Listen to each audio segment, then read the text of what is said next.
For a long time, Maya believed forgiveness was the finish line. She believed that if she forgave enough, understood enough, gave enough grace, the pain would eventually disappear.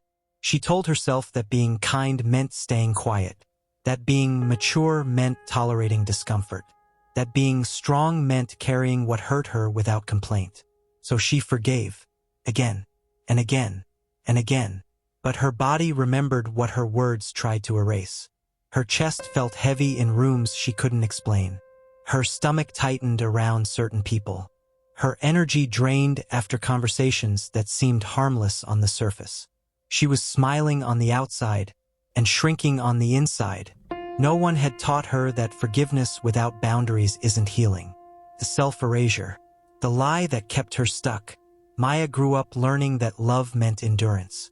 Endure the silence. Endure the emotional distance.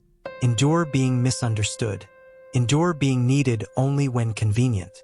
She learned early that her role was to adapt, not to ask. So when people crossed her limits, she didn't confront. She explained it away. They didn't mean it. They're doing their best. I don't want conflict. Forgiveness became her shield and her prison, because every time she forgave without protecting herself, she taught others how to keep accessing her without care. And slowly, something dangerous happened. She stopped knowing where she ended and where everyone else began. The moment of realization, it didn't happen in a dramatic argument. It happened in silence.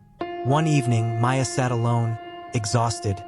Not from work, not from life, but from people. She realized something that changed everything. I am not tired because I lack strength. I am tired because I keep abandoning myself. That sentence landed like truth does, quiet, heavy, undeniable. She saw the pattern clearly for the first time. She forgave others faster than she forgave herself. She protected their comfort more than her own safety. She offered empathy while denying her own pain legitimacy. And in that moment, she understood. Forgiveness does not mean access. The shift. Beyond forgiveness, Maya began to learn a new language, the language of boundaries.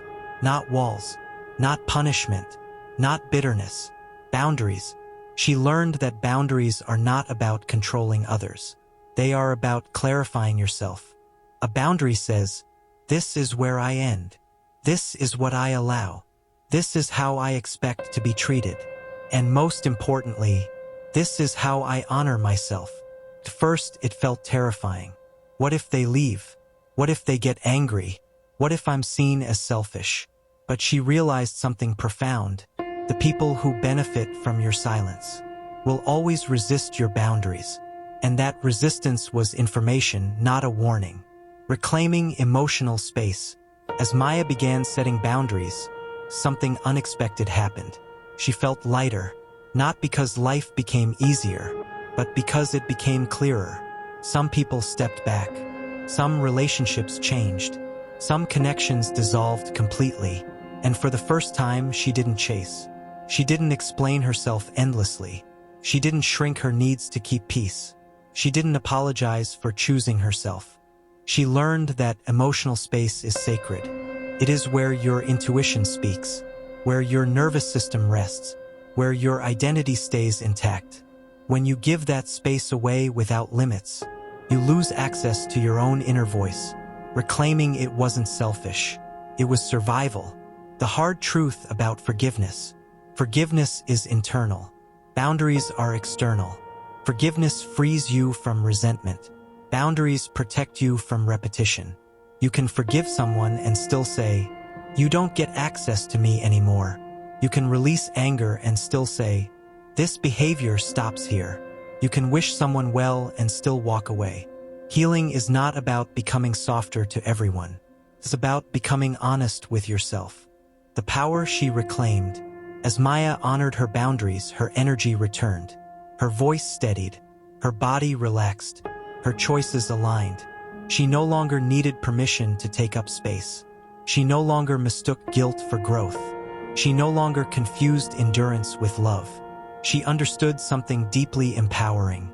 You do not owe access to anyone who repeatedly harms your peace. You do not owe explanations for protecting your emotional health. You do not owe forgiveness at the cost of your self-respect. And with that realization, she reclaimed something priceless, her emotional sovereignty. The message for you: if you are reading this and something tightens in your chest, if you feel seen in this story, if you recognize yourself in Maya, this is your reminder. You are allowed to set boundaries without guilt. You are allowed to protect your emotional space. You are allowed to choose yourself without apology. Forgiveness may heal the past, but boundaries protect the future. And beyond forgiveness is freedom, not the freedom of becoming harder, but the freedom of becoming whole.